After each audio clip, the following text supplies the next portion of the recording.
Hi, it's Rob Bauer from Sharp College Football, and welcome back to another Saturday 6. I'm excited. I mean, I feel like I say I'm always excited. I'm excited for this week of college football. We had a great week of college football last weekend. And if you watched Saturday 6 last weekend, we certainly gave you some insights that might have been helpful in understanding the games that came last weekend. In particular, Beta Rank had Alabama a lot closer to Tennessee than Vegas did. Had Utah and USC rather close, or at the very least had USC versus the line. But yeah, so we're here. I mean, we're here to do another week of games. If this is your first time tuning in, we run through 6 games from an advanced stats perspective. We cover it from Beta Rank, which is an advanced stats college football model that controls for at least opponent and field position, sometimes more. And all the stats you're going to see today are going to come out of that. We'll try to go through each matchup. I give myself 5 minutes. I try to stick to 5 minutes. I don't always stick to 5 minutes, but I'm not bad. Mostly I have a timer there just to keep moving along. But I mean, like as we come in, like we're starting to get, we have a really good idea where most of these teams are now. We are going to figure out, I think, where some ceilings are this week. I mean, and even in some games we're not going to cover. I mean, getting to see Ohio State go against Iowa's defense is going to tell us something about how we should grade out the Buckeyes, right? That's going to be a really helpful matchup, I think, going forward. I think getting to see if Alabama has any bounce back after what happened to them against Tennessee. But then also, I think this week is important to understand, we talk about the risers here. I mean, there are some teams like Mississippi State currently hanging out in the top 10. Kansas State's in the top 25. TCU is in the top 25. Now, TCU has had some decent tests up to this point, but we're going to get another one for them this week. Syracuse, a team that is, rising up the ranks, including in advanced stats, and now sits at number 14. They may be getting a little bit of a Devin Leary injury bump, of course, because the model doesn't see that he didn't play again with that game in order at Syracuse for NC State. LSU and Ole Miss, these are two teams hovering right outside of the top 10 right now. We get to see a UCLA team that's certainly on the rise, and Oregon that has been really good since getting, taken behind the woodshed by Georgia to start the season. But that feels like it is kind of a long time ago. Beta Rank is designed to capture more of how you're playing now. So there is what you essentially have with college football data is time series data. I mean, you also have, it might even be useful to think of it though more as panel data, but for the purposes of this, let's talk about time series. So how does Beta Rank handle time series? And that is, we have an exponential decay built in that emphasizes games that have happened more recently, right? So we care more about how you're playing now than you necessarily did at the beginning of the season. And that becomes very pronounced towards the end of the season. The whole point of that is to try to capture teams that are improving, trying to capture teams that are falling, trying to capture some lagged injury effect, of like in a really important player, like a star quarterback goes down. We're not going to be able to we don't control for that directly. What we try to do is capture that the team is, starting to come down and emphasize those more recent results more. So yeah, like we are going to have some teams like Oregon that are coming on strong towards the end of the year, or, I guess we're more towards the middle of the year, but are coming on strong, and that's worth knowing. Right? But like for a lot of these teams, we're going to sort out, is Syracuse playing really, really well right now? We're going to get to see them against Clemson. Like NC State has a really good defense, but we're going to get to see them against a Clemson team that is more balanced, and Syracuse is going to have less of a field possession advantage than they did against NC State, right? For Syracuse, it's not necessarily important for them if they stick in the top 25 in Beta Rank as we get more data in. It's not necessarily important that they beat Clemson. It's important that they play well and within the range that we sort of have the game right now, barring turnovers. So I'm really excited to get to find out where some of these teams shake out. We have excellent opportunities, I think, to learn a lot more this week about teams. I mean, there's teams like Georgia. I mean, you could argue, of course, like they definitely got a test against Oregon, but The Georgia fans like to poke that Ohio State hasn't played anybody. Georgia hadn't really played anybody yet either since that, opening game against Oregon. I'm excited to get to see them sometime down. I got to look at what their schedule is. Like we haven't really covered a Georgia game since that beginning of the year. And it's because like they just, they waxed Vanderbilt last week. Like, hurrah. It's not really until we're going to get to see them against Kentucky and Tennessee that I think we're going to get a real idea of where they sit, this season. The SEC is just kind of like it's less overwhelmingly top heavy than it necessarily was. Like you do have teams like Tennessee. Kentucky's got a really good defense. Their offense has fallen off since they lost their OC back to the NFL from last season. But we're going to get an idea of Georgia eventually and where their ceiling is too. But like I said, like I'm excited. Ohio State's offense is grading out as the best in beta rank right now. I am excited to see them against really good competition in Iowa this week. So keep an eye on that one, even though we're not going to cover it. But let's go ahead and hop in and start in on the games.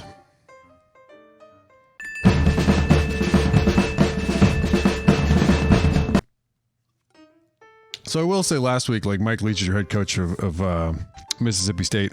Yeah, and this goes back to his time at Washington State and maybe even Texas Tech. Like he's usually good for at least 2 to 3 like completely inexplicable games every year, and that was one of them was last week for them. They really got worked over by a really good Kentucky defense that's excellent against the pass. And Kentucky's offense, which had been just profoundly struggling all year, really put it to them. Alabama comes in after, losing an absolute shootout against Tennessee, but Alabama doesn't have a fantastic offense. This isn't even as good of an offense as they had last season, which again, isn't anything like the offense that they had in 2021. But I think it's important, Bama's, Tennessee doesn't have a great defense. Bama was able to put up a lot of points against a pretty mediocre Tennessee defense. I mean, kind of like middle of the road Power 5 defense. This defense is a little better for Mississippi State. Alabama, Bill O'Brien's your offensive coordinator. Zach Arnett's your DC for Mississippi State. What Alabama's doing really well so far is putting up big plays, explosive drives, number 5 there. They're doing a pretty good job avoiding 3 and outs, avoiding turnovers. That's what we catch in a lot of in negative drives. Very good play efficiency number outside of explosive. They put up a really good yards per play, but their drive efficiency number is struggling a little bit. They are struggling to put together long drives and sustain them to put up points. They need to be better at turning drives into points if they want to get back into that top 5 offenses in college football. I'm not sure this is the year for that for them, though. They're a lot better running the football than they are throwing the ball right now. Number 8 in effective rush, 24 in effective pass. They've suddenly become a run team, but they're not. If you want to have a great, you got to run it like Ohio State or a service academy. If you want to run it to put up kind of big numbers, that you can. This isn't pro football. When people say you have to pass to win in college football, they don't know what they're talking about. Bryce Young's your QB here, 67.2% completion percentage, and he's at 8.9 per. Defensively, Mississippi State, now what do they excel at? They excel at drive efficiency. They find ways to get off the field and not give up points. But what do they struggle at? And this is maybe something to watch out for in this game. They really struggle with big plays. 53 in explosive drives. You can put up big plays against this Mississippi State offense or defense. Now they've been excellent as well at negative drives, forcing 3 and outs, forcing turnovers. They just have to find a way in this game to not give up big plays to Alabama. If they're able to do that, if they're able to use their negative, their ability to create havoc with the offense, they'll be all right. But this number at 28 in effective rush isn't great. Like Bama's going to show up much like Kentucky wanted to do and be able to run on them. They're likely going to be able to find some openings here to run the football. Flip it around. Mississippi State had just one of those, just a dud of a night offensively against Kentucky. And it's interesting here because this is starting to flip a little bit from where they were last season. Last season, they were a really high efficiency offense. Their drive efficiency number was quite high and they weren't terribly explosive. This season offensively, they are less efficient. Their drive efficiency number has fallen. They're at number 40.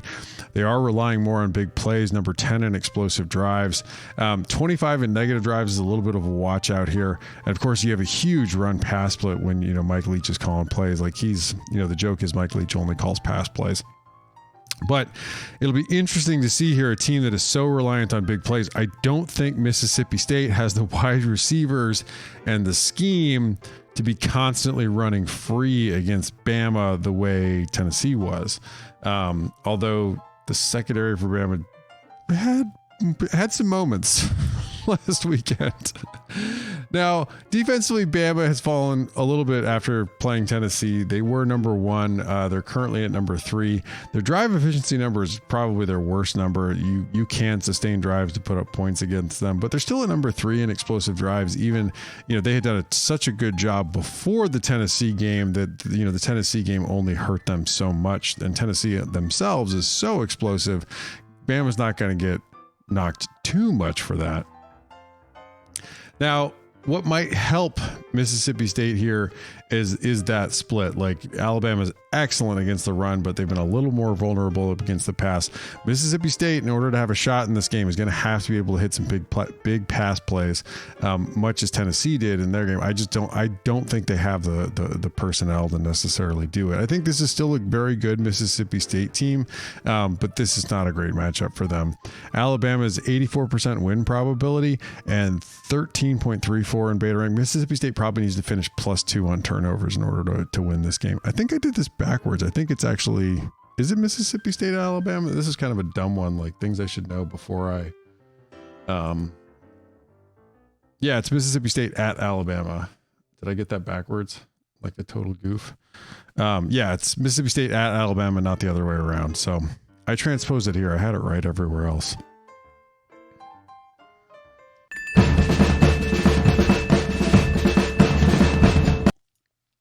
It's the purple matchup. TCU coached by Sonny Dykes, Kansas State coached by Chris Kleeman.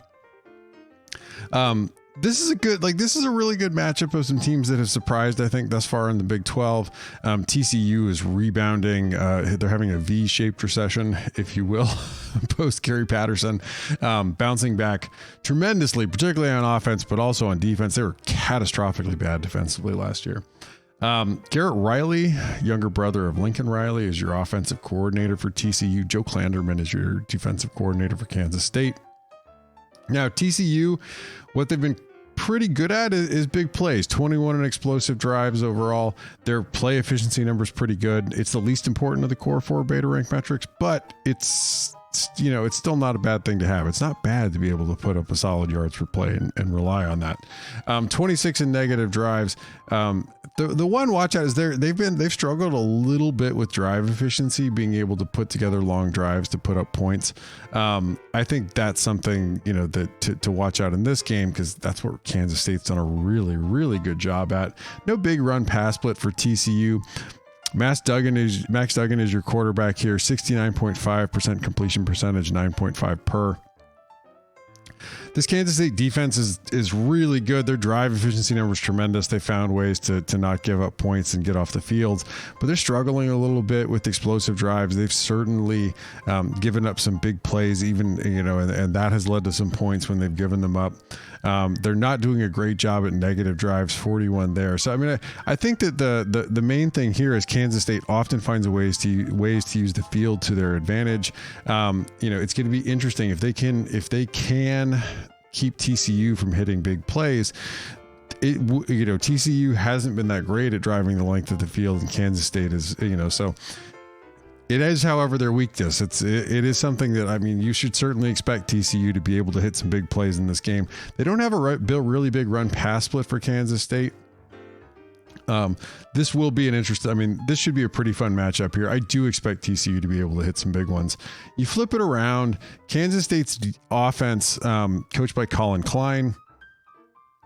This is kind of middle of the road for the Power 5. This is an improvement over where they were last year, but it's still not a great offense. They're at 42 in drive efficiency. They struggle somewhat to be able to put together long drives and put up points. 52 in explosive drives. This is, other than Adrian Martinez, running loose on his own, this is not a terribly explosive offense. They're pretty good at play efficiency. Their yards per play outside of explosives is reliably good. 18 in negative drives. They do manage to avoid 3 and outs and turnovers. In some ways, this is like a worse version I mean, and this offense is not, to be clear, this North Dakota, I mean, they're running a version of like the North Dakota State offense. It has not translated at all to the FBS level, neither at Wyoming where Craig Bowl runs it or at Kansas State where we find perhaps a bit of a modified version of it here. It just hasn't worked. So it's like a less good version of like a Service Academy offense. If you wanted to just look at these numbers here, the thing that a Service Academy would do really well that Kansas State is not doing well here is they would have an excellent drive efficiency number, like a really good Service Academy triple, flexbone offense is able to sustain drives to put up points, as well as having a high play efficiency and a low negative drives, not a lot of 3-and-outs, not a lot of turnovers. They run the ball really well. They're not a great passing team. Adrian Martinez is your QB, 62.3% completion percentage, 6.5 per. TCU's defense under Joe Gillespie, they've really rebounded here. They have given up some drives to be able to put for teams to put up points. Number 40 in drive efficiency here, but they're number 12. And I should say I also scale all these defensive numbers to the best offense because it's the era big offense, and I want to give you an idea of like if they faced a really good offense, they're going to give up points. and here's how. But TCU does a really good job containing big plays, relatively speaking. They could certainly improve their negative drives number, force more 3-and-outs, force more turnovers. They're at number 9 in effective rush. They've done a much better job against the run than the pass. That bodes well for them here in this matchup because you really have to stop the run against Kansas State. 36 in effective pass.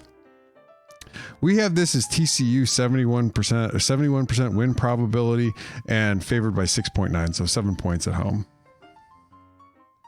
Oops.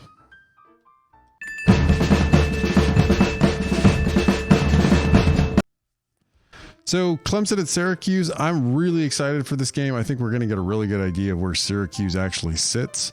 But we get an improving, particularly from last season, Clemson offense.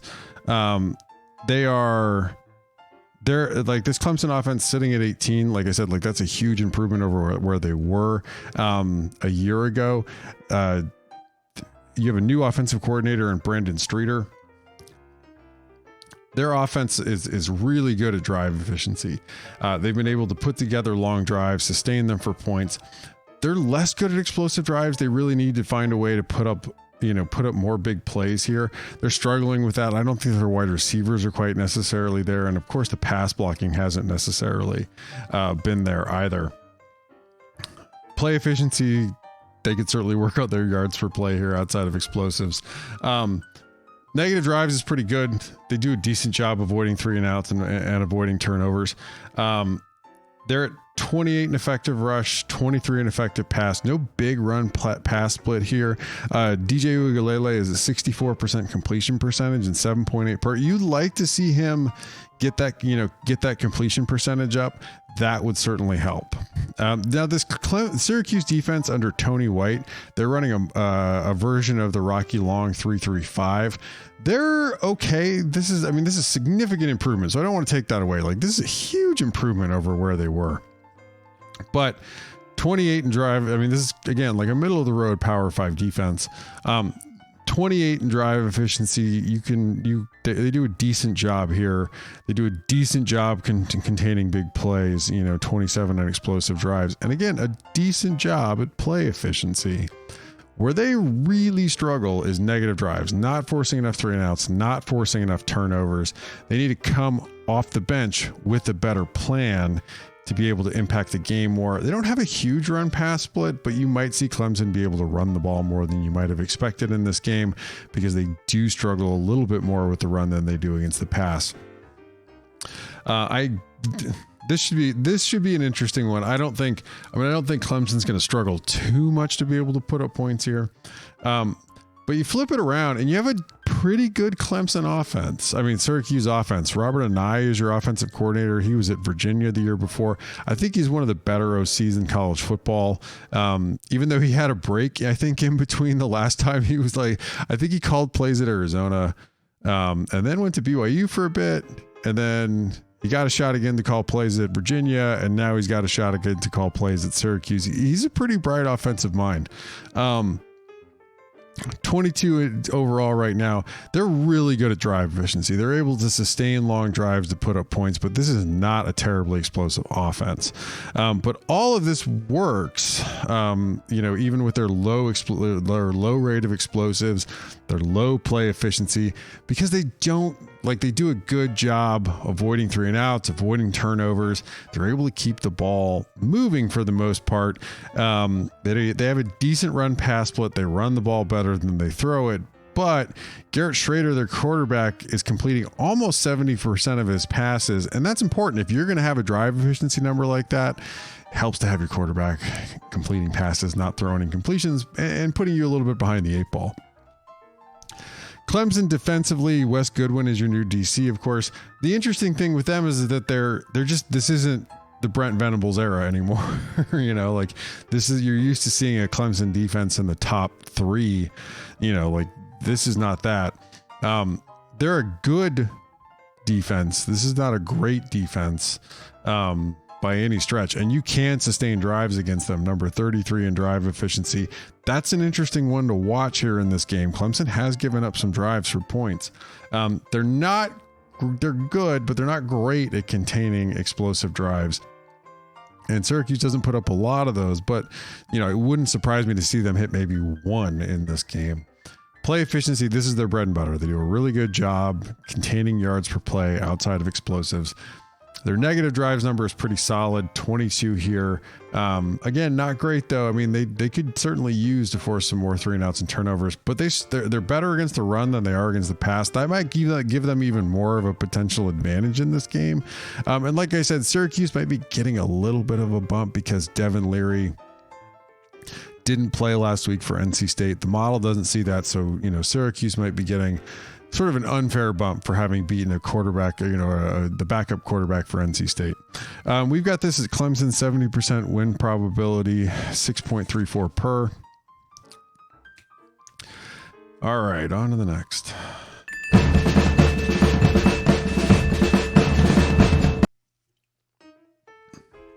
So this is a good one. I mean, they're all good ones. I mean, we're in the middle of the season. We're not struggling to find games for the most part. Although sometimes early in the season it can be a little rough. Lane Kiffin is your head coach for Ole Miss. I almost said Les Miles, but it's not. It's Brian Kelly is your head coach for we're a couple coaches off there. Brian Kelly's your head coach for LSU. Offensively for Ole Miss, Charlie Weiss Jr. is your offensive coordinator. And you get Matt House in as your defensive coordinator for LSU. This Ole Miss offense is really good. Number 5 overall. Their drive efficiency number is pretty solid here. They're at number 15 here. They're at the 13 in explosive drives. They are an explosive offense. They have an excellent play efficiency number. They don't take a lot of 3 and outs. Now, what may shock you, because when you think of Lane Kiffin, you may think, oh man, he's going to be out there throwing the ball all around. That keys off the run game. And it has. Right? So Lane Kiffin, Jeff Lebby was his last offensive coordinator, comes out of that Baylor system, right? That they're running now at Oklahoma. Charlie Weiss Jr., they run a lot of the same stuff. They're looking to spread you out and they're going to run the football at you. Jackson Dart is your QB here. He's got 61.7 completion percentage, 9.2 per. He's taking a lot of shots down the field. That's what that tells you with that relatively lower completion percentage and that high yards per. He's putting the ball down the field, keying off of what is an excellent run game here. And as I said, this is college football. You can have a top 5 offense and run the ball. LSU 21 in beta rank right now defensively. They've got some room to improve. You can certainly sustain drives against this defense at 52 here. They're quite good at containing big plays, number 10 in explosive drives, but that's really their best number. After that, their play efficiency is not great. Outside of explosives, you can put up a solid yards per play against them. They've got a pretty good negative drives number. They can force some 3 and outs and force some turnovers. But, ooh, buddy. Whereas Mississippi State was a good matchup for them because like Mike Leach is as stubborn as a mule and he's just going to keep throwing the football at you. Even if your run defense kind of stinks, like LSU's run defense kind of stinks, and they're about to run into Ole Miss ready to play, ready to run the football. That's a little bit of a watch out, I think, for me here. Their pass defense is really good, but this matchup in particular, I think, really favors Ole Miss. Like, I think that not only are they going to be able to put up points like you would expect for the number 5 versus number 21 defense, I think they're going to put up more points because they're going to be able to run the ball pretty well against this defense. You flip it around, LSU's defense, this is kind of a middle of the road power 5 or offense here. Mike Denbrock's your offensive coordinator. They're at number 16 in drive efficiency. What they do well is be able to sustain drives to put up points. They struggle with putting up big plays, 47 in explosive drives. Their play efficiency numbers not great. 22 in negative drives. This is a decent one. They avoid 3 and outs and they avoid turnovers. They don't have a really big run pass split, 29 in effective rush versus 31 in effective pass.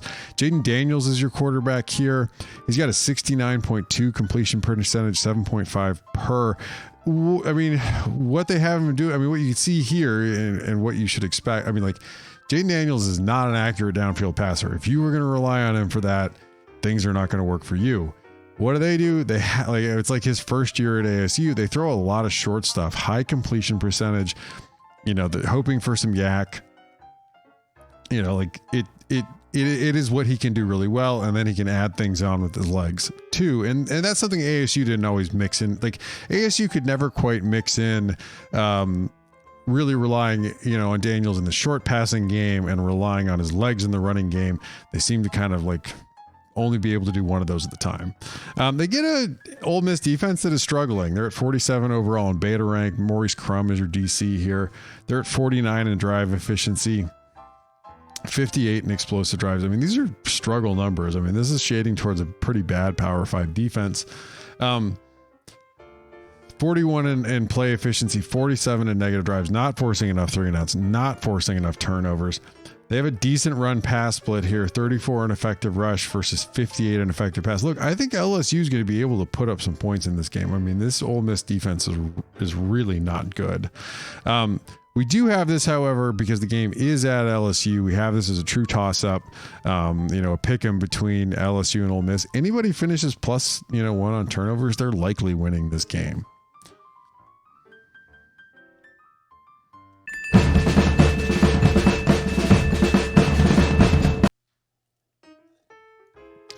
Who wants to see Chip Kelly come back to Eugene?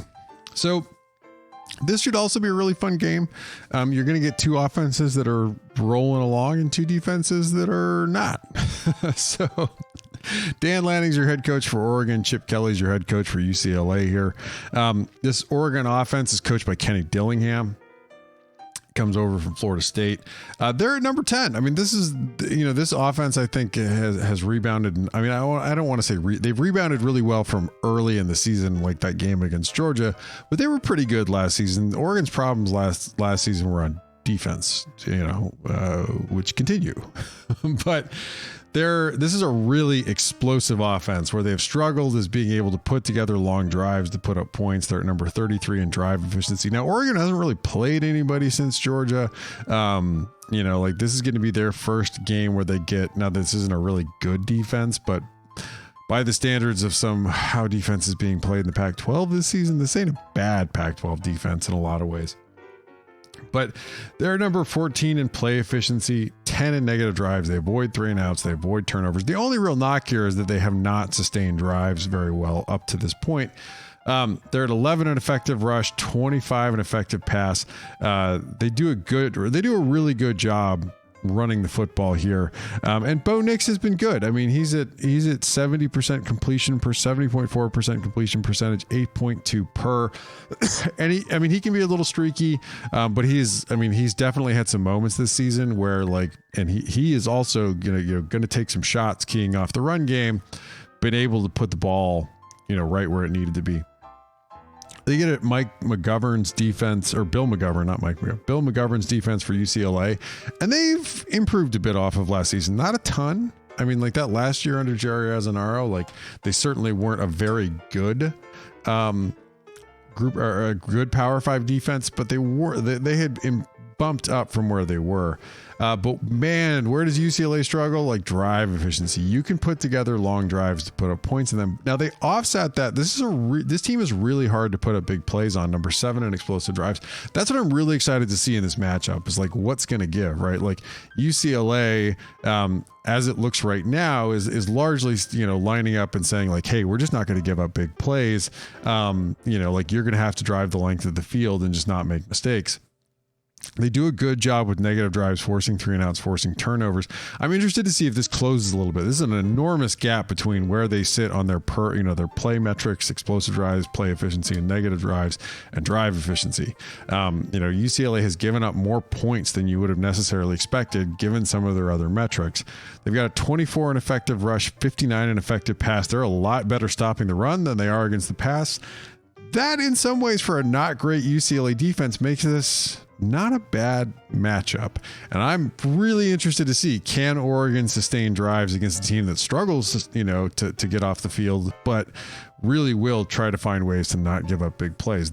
This should be pretty fun, even though if you looked at it like right off the bat, you'd be like, 10 versus 44. Oregon's going to put up points. Oregon is going to put up points. But is UCLA going to, can UCLA stop the big plays enough to kind of hang in it? And when I say hang in it, because you flip it around, this UCLA offense is also clicking. Now they're at number 34 in drive efficiency. They themselves struggle a little bit sometimes to be able to sustain drives to put up points. And they do rely on big plays a bit at number 12 in explosive drives. Chip Kelly's your play caller here, by the way. 30 in play efficiency. They don't do 3-and-outs. They don't do turnovers. What's interesting this year versus last year is last year really keyed off of the run game. And I think, and most of Chip Kelly's tenure in Westwood has keyed off of the run game, and that's flipped a little bit. They rely on DTR a bit more this season. And he's delivered, right? To a large extent. He's sitting at 74.8 completion percentage, 9.3 per. Those are great numbers. Those are numbers you might expect to see for somebody that's sitting in an offense where they are relying on the run game. I mean, it'd be remarkable to be hitting at that kind of completion percentage and still putting the ball that far down the field. But UCLA finds ways to get guys open. They get a Dan Lanning, Tosh Lapoish. I think Lanning's calling plays at this point. Defense that's struggling. 58 in beta rank. That is a bad Power 5 defense. They struggle with drive efficiency. They give up long drives and aren't able to get off the field. 47 in explosive drives. This isn't a great number either. 28 in play efficiency. 43 in negative drives. They have a huge run pass split. You can absolutely throw on the Ducks, and I expect DTR to throw on the Ducks, but they're pretty decent against the run. We've got this at Oregon because this game is at home, 61% complete or 61% win probability and 3.56. So I like, but in a game this tight, anybody finishes +1 on turnovers, they're going to win this game.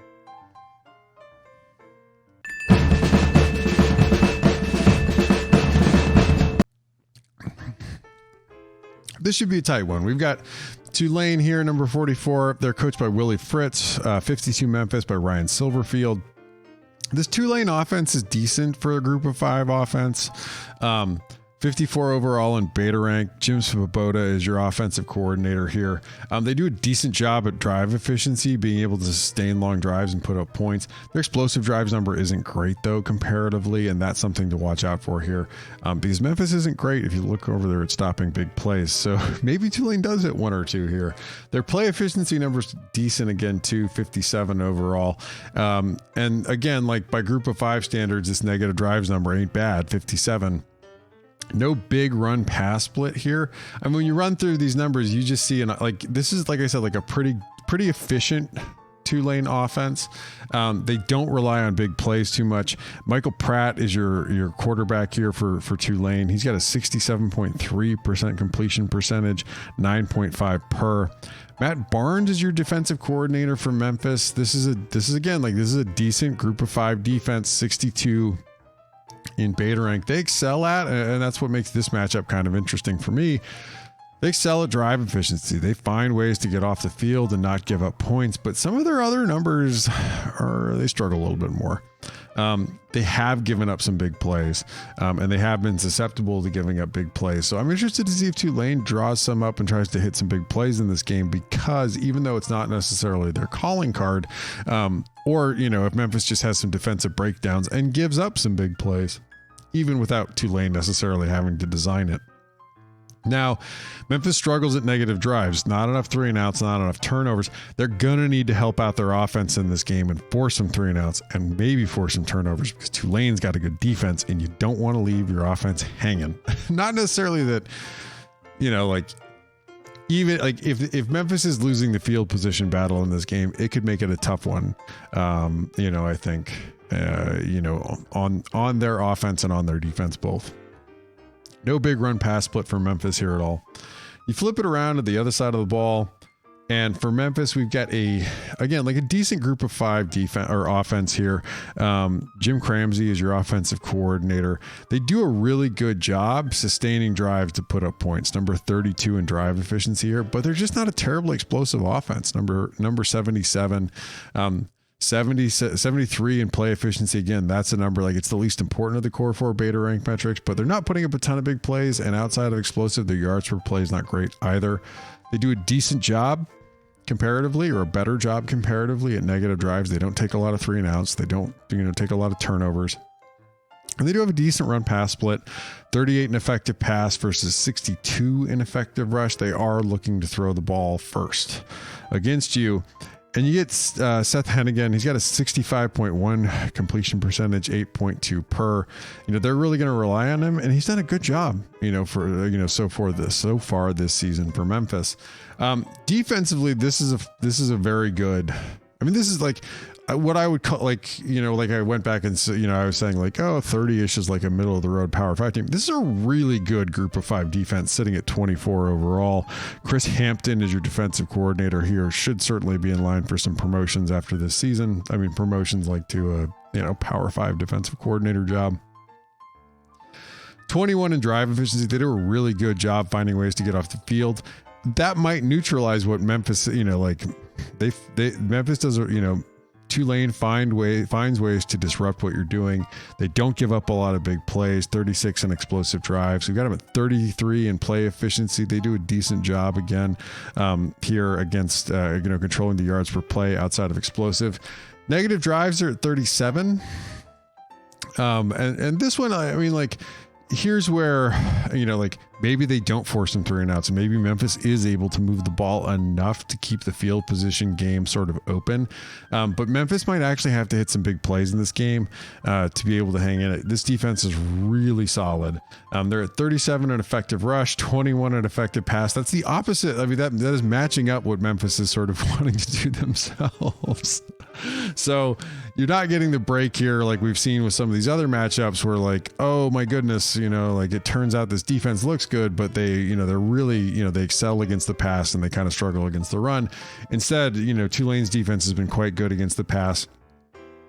We'll see if Memphis does lean in and try to run the ball a bit more. It's not at 37 in effective rush, that's still a very good group of 5 run defense too. So we've got it at Tulane 62%, 4.2 as the spread. So that's it. That's week 8, and there's some excellent games out on the schedule. I'm really excited to get to watch the games this week. And like I said, in particular, we're going to get to see some teams that I think we would look at and say hey, this is a team that looks good. They're maybe outperforming what we were expecting coming into the year. How much of that holds up, and where do they start to finish out? We're going to get to see them against some better competition this week in particular. Like I said, keep an eye on that Ohio State offense against Iowa's defense. That's going to be a fun matchup, I think. But yeah, there's going to be some great games this weekend. Unfortunately, I have a time constraint. I have to get to the end of it. I got to get to the end of this, so I'm not going to rattle on like I normally do here. You can find all the stats you saw, and a whole lot more at sharpcollegefootball.com. I'm Rob Bauer, and I'm the econometrician, economechicken behind Beta Rank. You can find me at Beta Rank FB or at Sharp College Football. We have a Pac-12 podcast at 12 Pack Radio. Find all the back episodes at sharpcollegefootball.com/12 Pack Radio. Thank you guys so much for tuning in, guys and gals. We'll be back again to do this next week. And hit us up on Twitter if you have any questions about any of the games this week.